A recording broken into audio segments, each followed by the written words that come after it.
사형수 박정희의 간청, 수갑찬 박정의 눈가가 붉어졌다. 한번 살려주십시오. 백선엽의 겁으로 박정희가 살아남지 못했다면. 1949년 겨울 대한민국 군 정보국. 사형이 확정된 남로당 군사책 박정희는 백선엽 정보국장 앞에 섰다. 계급장 없는 군복, 쇠사슬에 묶인 몸. 그는 한번 살려주십시오라는 단 하나의 간청을 올렸다. 만약 그날 백선엽의 입에서 아니오라는 답이 나왔다면 대한민국은 10년 뒤 5.16 쿠데타도 그 뒤를 이은 한강의 기적이라는 산업화의 대역사도 경험하지 못했을 것이다. 한 개인의 생명이 국가의 운명 전체를 뒤흔들 수 있는 분수령의 선순간이었다. 이 이야기는 단순히 사형수를 구한 기록이 아니다. 극도의 정치적 위험 속에서 펼쳐진 정보국 실세들의 은밀한 구명작업, 활동 미학이라는 결정적인 허점을 찾아낸 그들의 지략, 그리고 한 사람의 운명을 다시 세운 헌신과 배려의 전말을 담고 있다. 그날의 10초는 한반도 역사상 가장 대단하고 예측 불가능한 운명의 순간이었다. 이제 그 비밀의 서막이 열린다. 날은 이미 삭풍이 도는 듯 차가운 기운과 함께 깊은 어둠 속으로 잠기고 있었습니다. 전등불은 아껴서인지 아직 켜지지 않은 상태. 서산으로 넘어가는 겨울 석양의 마지막 빗줄기만이 사무실 유리창을 비스듬히 뚫고 들어와 책상과 의자 위에 길고 불안한 그림자를 드리웠습니다. 그 희미한 빛마저 서서히 잠식당하자 방 전체는 침묵보다 더 무거운 숨막히는 긴장감으로 채워졌습니다. 바로 이 순간 김한일 방첩과장이 조심스럽게 입을 열었습니다. 그의 목소리는 밀실의 무게를 견디지 못하고 낮게 울렸습니다.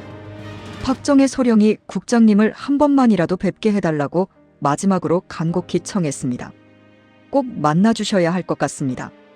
저는 사형 집행이 확정된 자를 만날 의무가 없었으나 김 과장의 어조는 단순한 요청이 아니었습니다.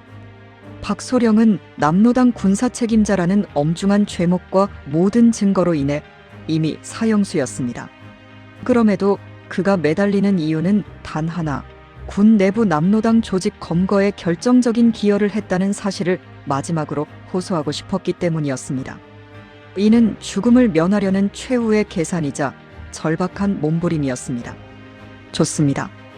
운명을 가를 자리이니 그의 청대로 박소령을 만나봅시다. 제 허락이 떨어지자 김한일 소령은 기다렸다는 듯이 몸을 일으켜 어둠 속으로 걸어나갔습니다. 저는 가만히 앉아 복도의 희미한 발소리를 들었습니다.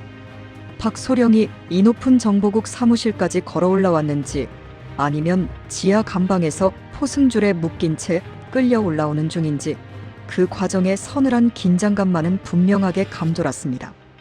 잠시 후 묵직한 사무실 문이 소리 없이 열렸습니다.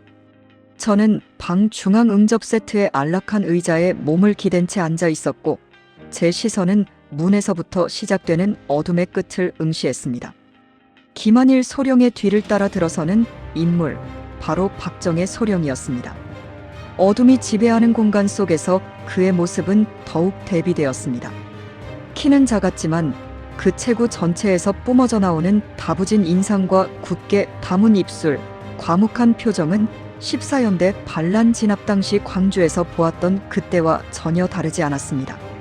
그러나 몇 달 사이 그의 얼굴은 뼈대가 도드라질 만큼 깊게 패여 있었고 피가 빠진 듯 창백하게 헬쑥해져 있었습니다. 불과 얼마 전 광주에서 돌아온 직후 검거된 사형수의 모습이었습니다. 그의 이름은 이승만 대통령이 건넨 명단에는 없었으나 제가 시작한 숙군 수사의 그물에 걸려들어 온전히 붙잡힌 먹잇감이었습니다. 김한일 과장은 아무 말 없이 제게 죄수를 가리키는 손짓만으로 모든 상황을 설명했고 제 왼편 의자에 앉아 침묵의 증인이 되었습니다. 박소령은 제 정면에 섰습니다. 그와 저 사이에는 긴 탁자 2개가 무덤처럼 가로놓여 있었고 약 5m의 거리는 계급과 운명의 간극처럼 느껴졌습니다. 어둠이 짙게 깔린 무렵이라 그 거리를 두고 처음에는 그의 얼굴 표정을 분간하기 어려웠습니다. 그는 분명 군복 차림이었으나 장교의 신분을 상징하는 어떠한 계급장도 달고 있지 않았습니다. 그리고 그의 두 손목에는 차가운 쇠붙이, 수갑이 채워져 있었습니다. 그는 응접 세트 끝 테이블 바로 앞에 섰고 죄인처럼 약간 고개를 숙여 형식적인 목례를 올린 뒤 아무 말 없이 그대로 굳어 있었습니다. 저는 그 침묵을 깨며 낮은 목소리로 우선 그 의자에 앉으시라고 권했습니다. 박정의 소령은 잠시 머뭇거리는 듯 했으나 이내 명령에 따르듯 조심스럽게 의자에 앉아 저와 마주보게 되었습니다. 그는 의자 등받이에 몸을 기대지 않고 끝에 걸터 앉아 있었습니다. 마치 이 자리가 잠시 허락된 곳이며 언제든 일어서야 한다는 듯 극도로 꼿꼿하고 긴장된 자세였습니다. 저는 그가 자리를 제대로 잡고 저를 마주볼 때까지 아무 말도 하지 않고 기다렸습니다. 사형수가 마지막으로 간청하여 성사된 자리. 이제 운명의 칼자루를 쥔 저를 향해 그가 생사의 결단을 내릴 말을 꺼내야 할 차례였습니다. 그러나 그는 입을 열지 않았습니다. 꼿꼿하게 걸터앉은 그 자세 그대로 박정의 소령은 끝없이 침묵했습니다. 저는 계속 기다렸습니다. 10여일 뒤면 수색의 처형장으로 끌려갈 사형수가 자신의 목숨을 건 마지막 말을 먼저 꺼내야만 했습니다. 하지만 그는 왠지 모를 긴장과 감정의 폭풍 속에서 입술을 굳게 닫은 채 저를 응시했습니다. 조금 이상한 기분이 들 정도로 침묵은 길어졌습니다. 그 상황이 10여 초 혹은 그보다 더 길게 느껴졌습니다. 짧은 시간이지만 이승과 저승으로 운명이 엇갈릴 두 사람이 아무 말 없이 서로를 마주보는 시간은 영원처럼 팽팽한 긴장으로 늘어져 있었습니다. 탁자 위로는 어둠 속에서 오직 두 사람의 시선만이 교차하며 날카롭게 부딪혔습니다. 이윽고 박소령의 얼굴 근육이 잠시 미세하게 경련하듯 움직였습니다. 어둠에 익숙해진 제 눈에도 그의 안색 변화가 또렷하게 들어왔습니다. 그는 고통을 참는 듯 얼굴을 조금 찡그리는가 싶더니 마침내 굳게 닫혀있던 입술을 열었습니다. 그의 말은 군더더기 없이 간결했고 어떠한 수식도 없었습니다. 한번 살려주십시오. 단 4글자의 간절한 외침이었지만 그 말이 박소령의 입을 통해 나오는 순간 그의 목소리는 미세하게 떨리고 있었습니다. 동시에 제 눈에는 그의 눈자 위가 걷잡을 수 없이 붉어지며 눈물이 맺히는 모습이 포착되었습니다. 그는 격한 감정을 온몸으로 억누르면서도 자신이 해야 할 가장 절박한 청원만을 억지로 짜내어 내뱉은 모습이었습니다. 그 모습은 죽음을 앞에 두고도 흐트러지지 않는 꿋꿋함을 보여주면서도 자신의 운명을 타인에게 맡겨야 하는 애처로운 처연함을 동시에 드러냈습니다. 그는 비굴함과는 거리가 멀었지만 생사의 갈림길에서 인간이 느낄 수 있는 모든 감회에 휩싸여 끝내 눈물을 이기지 못하는 듯 했습니다. 저는 그의 모습을 줄곧 응시하며 잠시 깊은 상념에 빠져들었습니다. 그를 살리는 일은 단순히 한 개인을 용서하는 차원을 넘어서는 국가의 운명과 직결된 문제였습니다. 좌익 숙군 작업이 한창이던 엄혹한 시기, 저는 이승만 대통령부터 미 군사고문단까지 모두의 시선을 받는 중대한 임무의 책임자였습니다. 사형이 확정된 자를 살려주는 일에 아무런 생각 없이 나설 수 있는 입장이 아니었습니다. 수많은 이유가 안 된다고 소리쳤습니다. 하지만 그 헬쑥한 얼굴과 떨리는 목소리가 대한민국을 위해 일할 마지막 기회를 간청하는 것처럼 느껴졌습니다. 그리고 그 순간 저도 모르게 제 입에서 운명을 가르는 말이 흘러나오고 말았습니다. 그럽시다. 그렇게 해보도록 하지요. 제가 그럽시다. 그렇게 해보도록 하지요라는 말을 뱉자 박정의 소령은 미동 없이 앉아있다가 기계처럼 꼿꼿하게 자리에서 일어섰습니다. 그는 구걸하는 자세를 버리고 자신이 할 말을 모두 마쳤기에 더 이상 미련을 두지 않는 단호한 태도였습니다. 눈가는 여전히 붉었지만 이제 그의 얼굴에는 죽음의 공포 대신 무거운 짐을 내려놓은 듯한 해방감과 함께 냉철한 현명함이 감돌았습니다. 저는 이미 그에게 목숨을 보장하겠다는 약속을 건넨 상태였습니다. 박소령은 떨리는 목소리로 겨우 저는 이제 가장 마음이 가볍고 좋습니다라는 말을 남기고 곧바로 김한일 과장의 뒤를 따라 그림자처럼 조용히 사무실 문을 나섰습니다. 사형수에서 생존자로 운명이 뒤바뀌는 순간적인 드라마가 펼쳐진 뒤였습니다. 이제 제게 남겨진 것은 그를 살리기 위한 극도로 복잡하고 위험한 행정작업에 착수하는 일이었습니다. 박정의 소령의 사형 면제는 일반적인 사면이 아니었습니다. 그것은 그를 가장 낮은 계급인 소위로 강등함과 동시에 군에서 불명예 전역시키는 변칙적인 처리였습니다. 이는 사형을 집행하지 않으면서도 숙군 작업의 원칙, 죄인은 군에서 영구히 제거를 지키기 위한 고육지책이었습니다. 하지만 이 조치는 그에게 가혹한 대가를 요구했습니다. 그가 받은 혐의가 국가반역에 준하는 중죄였기에 그는 평생 군인으로 복무한 대가인 군인연금 수령 자격조차 완전히 박탈당했습니다.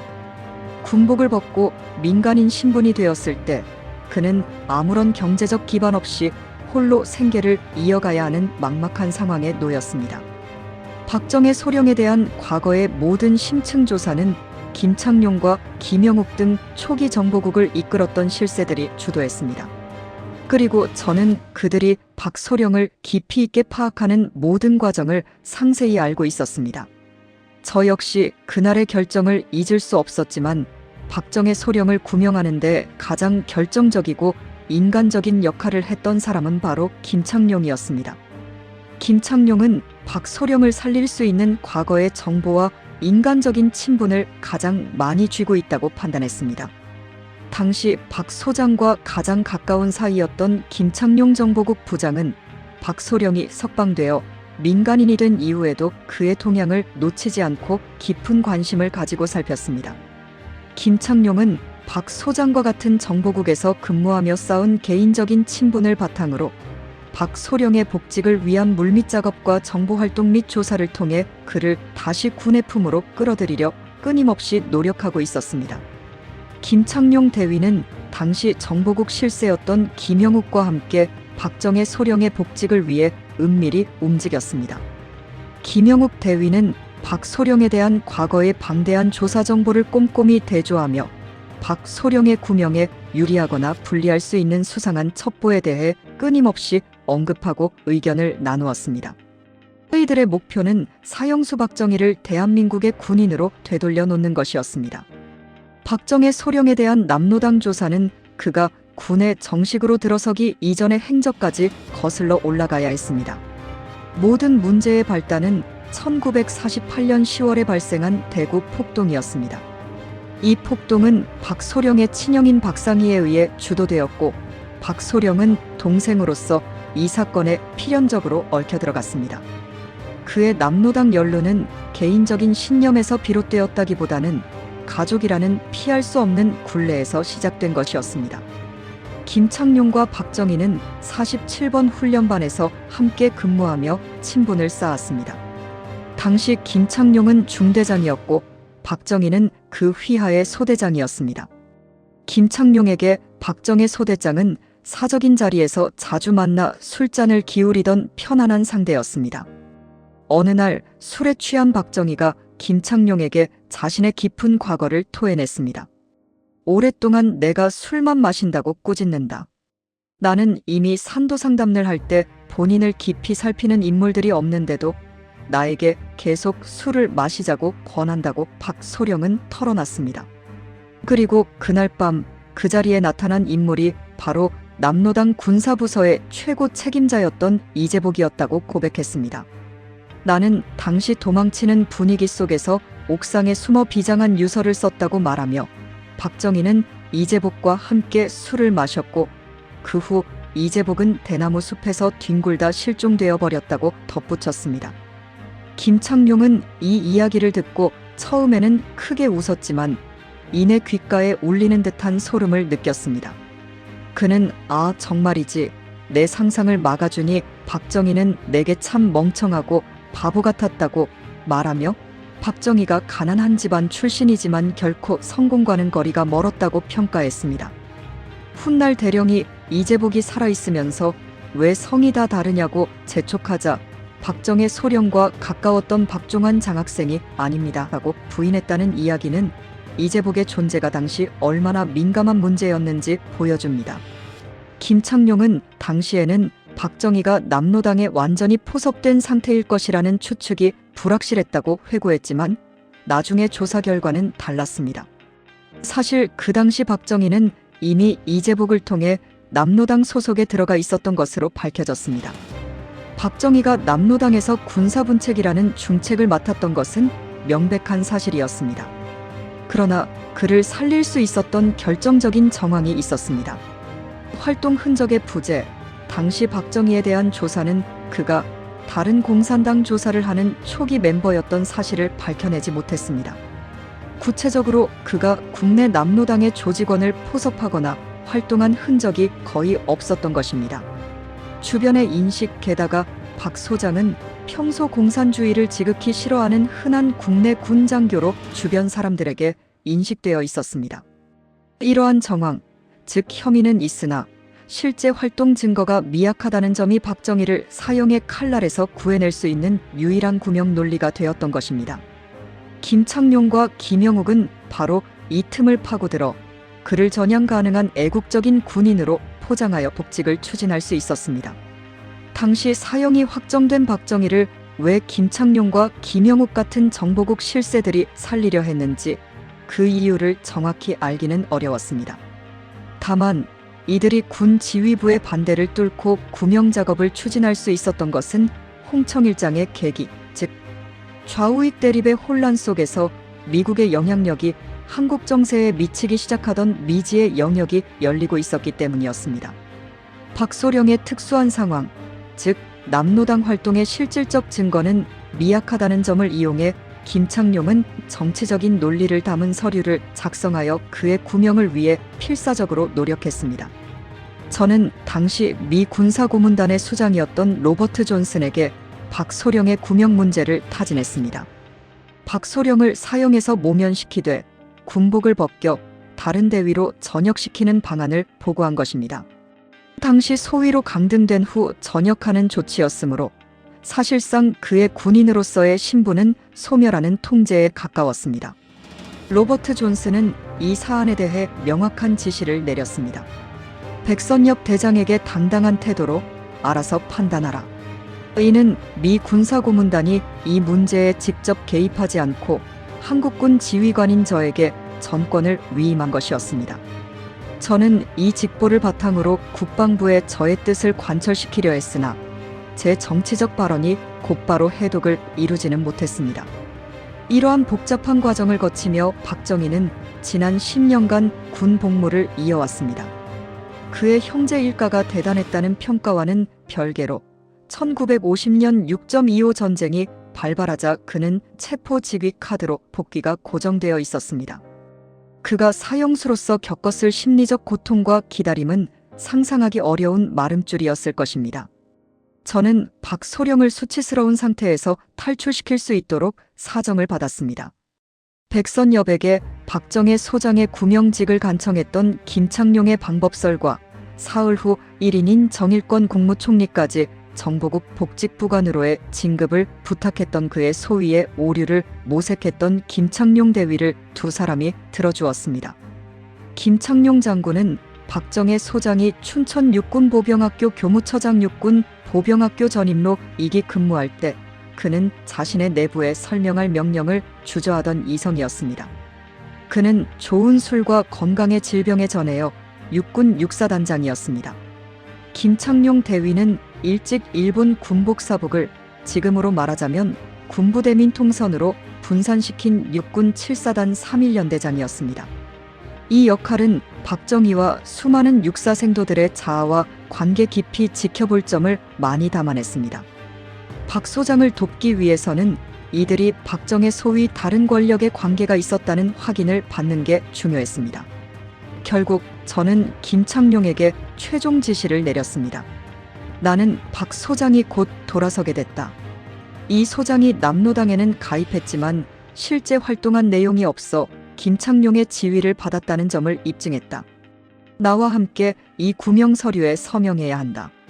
저는 이 작업을 최종적으로 마친 뒤 김창룡과 김영욱 두 사람에게 이제 박 소장을 풀어줘도 좋다고 공식적으로 승인했습니다. 한 사형수의 운명이 군 지휘부의 결단과 정보국 실세들의 복잡한 행정 과정을 통해 급적으로 바뀌는 순간이었습니다. 사형 판결을 면한 박소령은 이제 군복을 벗고 민간인의 신분으로 돌아가게 되었지만 이 해방은 결코 영광스러운 것이 아니었습니다. 극적인 생존의 기쁨 이면에는 굴욕적인 현실이 도사리고 있었습니다. 그는 군에서 추진하던 중요한 육군 작업의 일선에서 완전히 배제되었고 함께 복무했던 동료들과의 모든 관계를 단절해야 했습니다. 그는 군인으로서의 명예를 잃고 죄인이라는 주홍 글씨를 안고 세상에 던져진 셈이었습니다. 저는 박소령을 풀어주라는 지시를 내린 뒤 잠시 그를 잊고 있었습니다. 그때 저는 춘천의 재건설 부대에서 근무하던 박소령을 지휘하고 있었고 개인적인 지시에 따라 그를 전선 경험에 참여시킨 적도 있었습니다. 한 번은 박소령을 은밀히 회의에 초대했던 기억도 있었습니다. 얼마 지나지 않은 어느 날 제 집무실 문을 조심스럽게 두드리는 소리가 났습니다.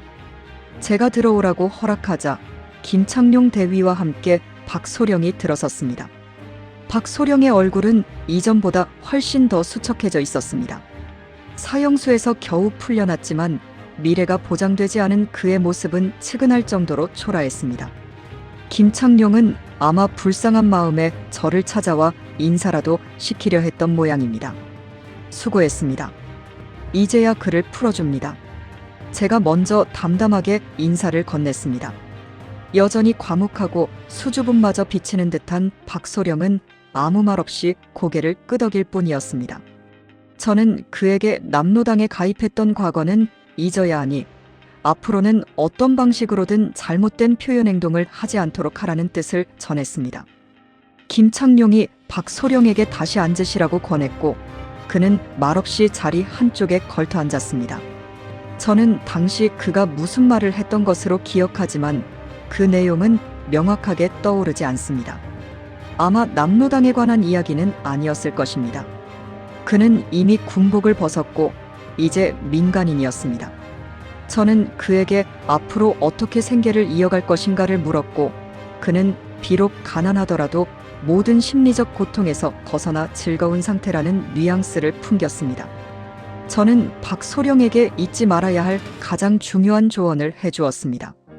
박 소장, 본인이 앞으로 할 일은 과거의 일로 뒤 사람들로부터 사과받을 전반성할 점이 무엇인지는 분명히 알아야 합니다.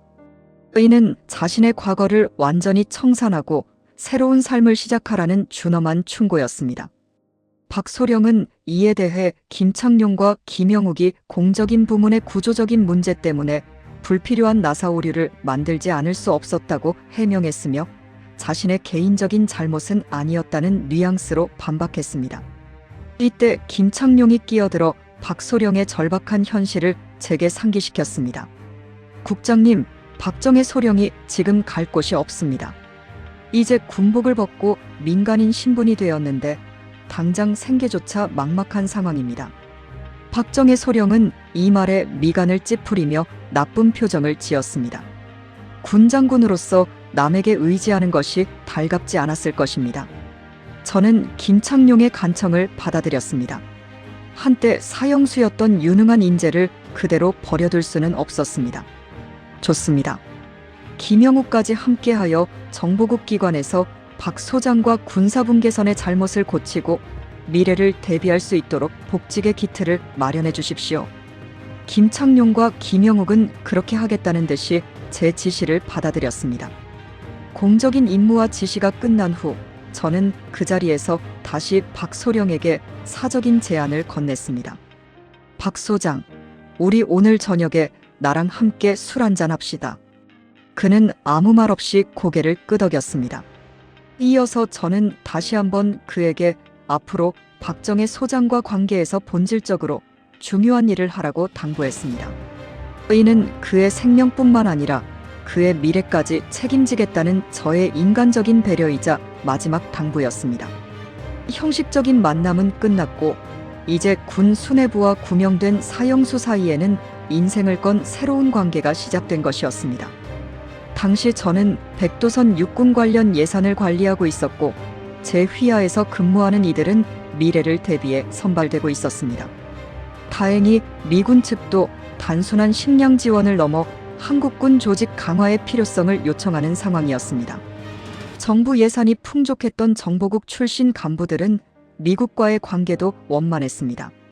저는 박소령을 풀어준 뒤 다시 한번 그에게 괜찮다, 다시 일상으로 돌아가 자네가 할 직업을 맡아야지라고 격려했습니다. 그는 짧게 고맙습니다라는 인사를 남기고 사라졌습니다. 하지만 저는 마음 한쪽에 쓰라린 생각을 떨칠 수 없었습니다. 사형에서 구했지만 불명예 전역으로 내보낸 후에 후속 조치가 억지 춘향격의 처참함이 될까봐 염려했던 것입니다. 군복을 벗은 박정희는 사실상 갈 곳이 없었습니다. 민간인의 시선이 두려웠던 그는 사병 신분으로라도 입대하기를 바랐으나 남로당원이라는 주홍 글씨가 그를 쫓아다녔습니다. 박정희는 밥이라도 먹고 살려달라고 김창룡을 찾아왔습니다. 백선엽 대위는 우리 편이 되었으니 김창룡이 자신을 부축하고 옆구리에 끼고 다녀야 한다고 말할 정도로 박정희는 김창룡에게 전적으로 의지했습니다. 김창룡은 박정희를 데리고 다니며 나중에 총을 쏘기로 했던 일까지 언급하는 등 끊임없이 그의 전향 의지를 다졌습니다. 결국 김창룡은 박정희를 아예 자신의 집으로 데려와 함께 지내게 했고 정보국에서 복직 임무를 받은 김창룡 소위에게 박정희 소령의 복직을 내정하게 했습니다. 마침내 박정희는 경주 수단부대장으로 발령받으며 복직에 성공했습니다. 그에게 선임이었던 해병부대장은 박소령의 사정을 익히 알고 있어 신속하게 처리를 진행했습니다. 김창룡은 박정희의 복직 서류를 마련하기 위해 전직 지휘자들을 찾아다녔습니다. 마침내 그는 복직 서류를 찾아내는데 성공합니다. 이는 박소령의 어려운 상황을 10분 참작해 작성된 서류였습니다. 미군 기지에서 돌아온 육군본부 장관 휘하 자위부대장이었던 김소령은 이제 길을 건너기 전부터 박정희 장군의 집 문을 열고 어디서든 그를 대위로 인정해 주었습니다. 가끔 저녁이면 미군 기지에서 김소령은 박정희와 함께 술잔을 기울이며 마치 부평초와 같던 인생의 길에 대해 깊은 대화를 나누었습니다. 한 번은 박정희가 벌떡 일어나더니 안녕하세요라며 김소령을 부축하고 집까지 다녀왔다고 합니다. 그는 이성장교와 술을 마실 때도 김소령을 깎듯이 부축하며 옆구리를 맴돌았다고 합니다. 김소령은 술에 취한 박정희가 소리 없이 눈물을 흘리는 모습을 보았다고 회고했습니다. 저희들이 박정희를 사형에서 풀어줄 당시의 박정희는 과거의 오만함이 사라진 완전히 새로운 인물이 되어 있었던 것입니다. 박정희 소령은 남로당 군사분책이라는 치명적인 혐의를 안고 있었음에도 불구하고 결국 사형을 면하고 살아남았습니다. 이것이 가능했던 결정적인 이유는 그의 이름이 거론된 모든 문서와 증언을 파헤친 결과 그가 조직원을 포섭하거나 활동에 적극적으로 가담했다는 직접적인 흔적을 끝내 찾을 수 없었기 때문입니다. 이는 그가 단순한 동조자이거나 혹은 발을 빼려 했던 인물임을 시사했습니다. 그럼에도 불구하고 군복을 벗고 경제적 궁핍 속에 던져진 그가 다시 일어설 수 있었던 배경에는 단 한 사람이라도 더 대한민국의 미래를 위해 일하게 해야 한다는 저 백선엽이 강한 신념이 있었습니다. 숙군 작업은 불가피했으나 유능한 인재를 무조건 숙청하는 것은 곧 신생국가의 미래 자산을 스스로 잘라내는 행위나 마찬가지였습니다. 저는 그가 그 상황에서 반드시 중요하게 쓰일 수 있는 자질을 가졌다고 판단했습니다. 결국 그의 생존은 개인의 운명뿐 아니라 국가의 필요성에 기인했던 것입니다. 그는 모든 명예와 생계 수단을 박탈당한 채 극심한 경제적 어려움을 겪었으나 결국 목숨을 건졌고 군에 복직하여 다시 기회를 잡았습니다. 그리고 10여 년이라는 시간이 흐른 뒤 그는 516 군사정변을 일으키며 스스로 대한민국 대통령의 자리에 올라섰습니다. 그가 대통령으로서 이룩한 산업화의 기틀은 한때 사형장에서 끌어낸 한 생명이 어떻게 국가의 운명을 송두리째 바꿔놓을 수 있는지 보여주는 역사적 아이러니 그 자체였습니다. 숙군 작업이 막바지로 치닫던 무렵, 저는 사람들의 희생을 최소화해야 한다는 원칙을 관철시키기 위해 군 수뇌부를 상대로 고독한 싸움을 벌여야 했습니다. 특히 숙군을 주장하는 육군 참모총장 등 강경파를 찾아가 사형수의 구명을 설득하는 일은 제 군 생활 중 무엇보다 힘들고 어려운 정치적 작업이었습니다. 그러나 그 고난을 감수하며 내린 그날의 결정이 결국 대한민국의 역사를 새로 썼다는 사실은 저에게 지울 수 없는 역사의 무게로 남아 있습니다. 생사를 가른 백선엽 10초의 침묵. 역사를 바꾸다. 그날 어둠이 짙게 깔리던 사무실에서 마주했던 박정의 소령의 떨리는 목소리와 붉어진 눈자위는 70여 년이 지난 지금도 제 기억 속에 생생합니다. 한번 살려주십시오. 그 짧은 간청을 듣고 그럽시다라고 답하기까지 저는 한 개인의 목숨뿐 아니라 신생국가의 운명을 동시에 저울질해야 했습니다. 좌익척결이 국가의 지상과제였던 그 엄혹한 시기에 사형이 확정된 자를 살리는 결정은 제 생애 가장 고독하고도 무거운 선택이었습니다. 하지만 그의 눈빛에서 저는 비굴함 대신 마지막 기회를 잡으려는 꿋꿋한 의지를 보았습니다. 그리고 그에게서 진정한 공산주의자의 흔적보다는 혼란스러운 시대에 잘못된 길로 들어섰던 한 군인을 보았습니다. 결과적으로 직접적인 활동 흔적이 없다는 조사 결과와 한 사람이라도 더 대한민국을 위해 일하게 해야 한다는 제 판단이 그의 생명을 구했습니다. 그 후 박소령은 군복을 벗고 생계마저 막막한 상태로 사회로 나갔습니다.